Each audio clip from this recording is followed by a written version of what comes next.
आप देख रहे हैं सूर्य तरंग न्यूज। जल संरक्षण और पर्यावरण संरक्षण को लेकर मंत्री कैलाश विजयवर्गीय ने नागरिकों से जागरूक होने की अपील की है और कहा है कि पेड़ों की भूमिका जल संरक्षण में महत्वपूर्ण है और भूजल स्तर को बनाए रखने के लिए वृक्षारोपण की आवश्यकता है।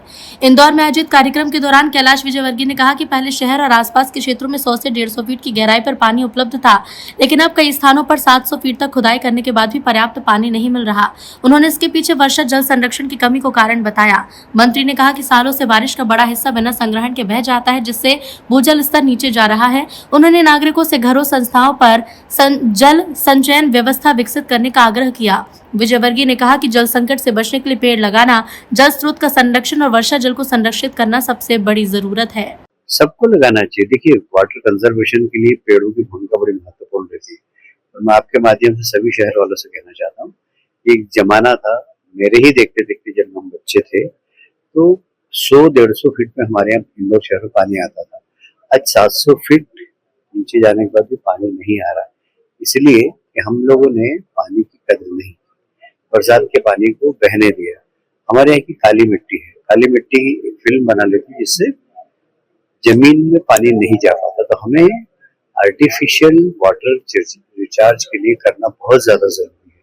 यदि रेतीली जमीन होती है तो वहां पर पानी नीचे चला जाता, पर पूरे मालवा में एक समस्या है कि बरसात बारिश अच्छी होती है तो जमीन के अंदर पानी नहीं जाता, क्योंकि ब्लैक जो मिट्टी होती है उसमें चिकनापन रहता है और एक फिल्म बना देती है जिससे कि पानी को अंदर जाने से रोकती है। इसलिए हमें वाटर रिचार्ज के लिए हमारा सिस्टम खड़ा करना चाहिए। हर व्यक्ति जिसका इंदौर में मकान है 1500 फुट की अगर उसकी छत है तो उसको 5-7 हजार रुपए खर्च करके उस छत के पानी को जमीन के अंदर उतारना चाहिए। नगर निगम टैक्स में भी कंसेशन दे रही, 2-3 साल में उनके पैसे भी निकल जाते हैं, पर वह पानी जमीन में जाकर आपके आने वाली पीढ़ी के काम आएगा। पेड़ आपके आने वाली पीढ़ी के काम आएगा। इस शहर को हमें रहने लायक लगातार 100 वर्ष तक बनाना है, तो उसकी तैयारी हमें अभी से करना पड़ेगी और ये अभियान उसी को ध्यान में रखकर हम लोग कर रहे हैं। वन विभाग का किस तरह का? वन विभाग ने भी इस बार सहयोग देने की बात की। पिछली बार वन विभाग ने पल्ला झाड़ लिया था, इस बार वन विभाग के अधिकारी भी आया और उन्होंने कहा कि हम पूरा सहयोग करेंगे। उनके पास पौधे थोड़े छोटे हैं तो हम उनके लिए पौधों के अरेंजमेंट, बड़े पौधों की व्यवस्था हम कर देंगे।